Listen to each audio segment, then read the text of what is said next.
Unews. I'm Carolina Sarassa. Happy Thursday, feliz jueves, and thank you for being with us today. And President Trump inviting China to investigate his political rival Joe Biden, a statement he made in front of the cameras this morning. This as the positions began on Capitol Hill. Lorraine Casares has all the latest.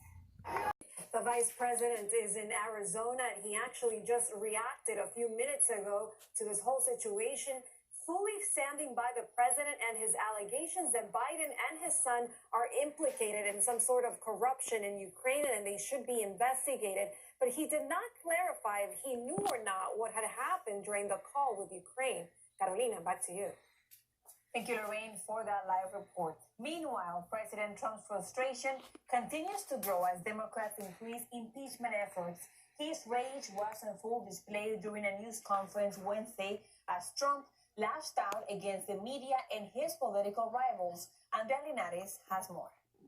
Democrats say they are hoping to possibly impeach Trump by Thanksgiving. If they succeed, the Senate will then conduct a trial to determine if he will be removed from office. Legally, though, there is no time limit on this impeachment process. However, Congress knows that the clock is ticking. The current Congress sits until January of 2021, so any impeachment proceedings must and certainly will conclude by then. And of course, a presidential election looms in November of 2020.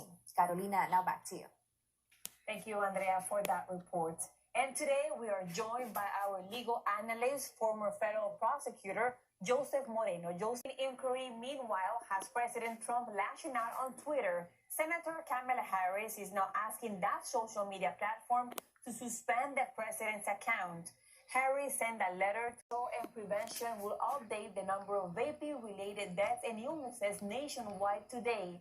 Just yesterday, Alabama announced its first death. Meanwhile, Los Angeles County is banning flavored tobacco products. The LA Board of Supervisors voted Tuesday on the ban, which includes flavored e-cigarettes. One super coming up after Beyonce's father turning to immigration. Apple is taking a public stand on the key issue for immigrants in the U.S. The company and its CEO, Tim Cook, before the Supreme Court hears the DACA case next month, a new national campaign has been launched with the goal of explaining why this program is so important to the U.S. Jaime Garcia explains. It has been 25 years since Operation Gatekeeper was launched during the Bill Clinton administration. The goal?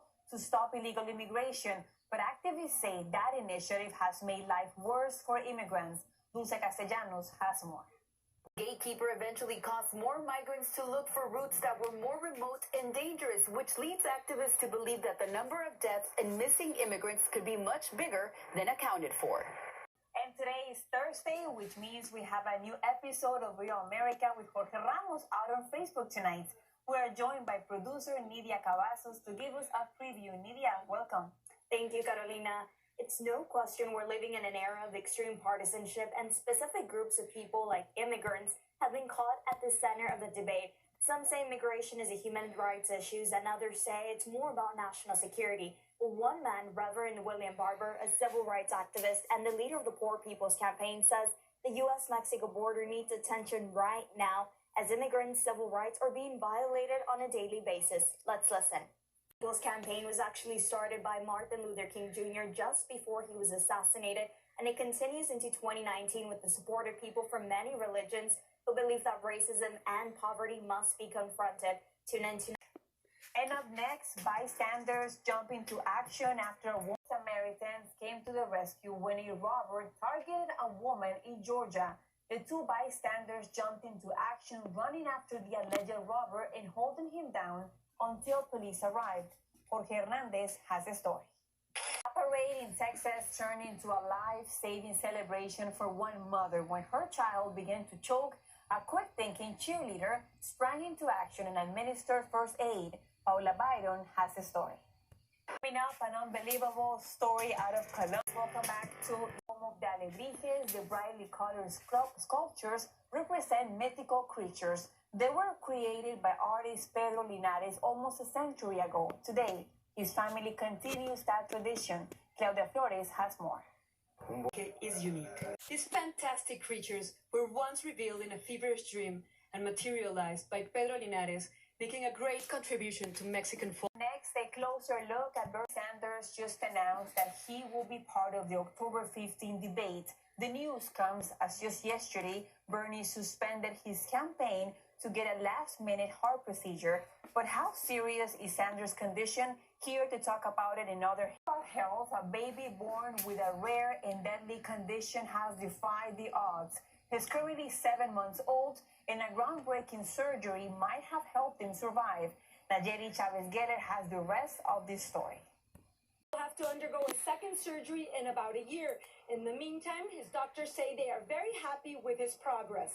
In New Jersey, Nayeli Chavez-Geller, Unews. Definitely a miracle. And up next, get ready. It is the beginning of October, and that means it's Fat Bear Week. If you haven't heard of this tradition, it is a competition held by a park in Alaska where the biggest bear is crowned. Nuri Morungi has all the details. Trying to get drivers to slow down in her neighborhood has become like chasing unicorns for a woman in Ohio. So to solve the problem, she decided to dress like one. For today, we'll see you guys tomorrow. Hasta mañana, and thank you for watching.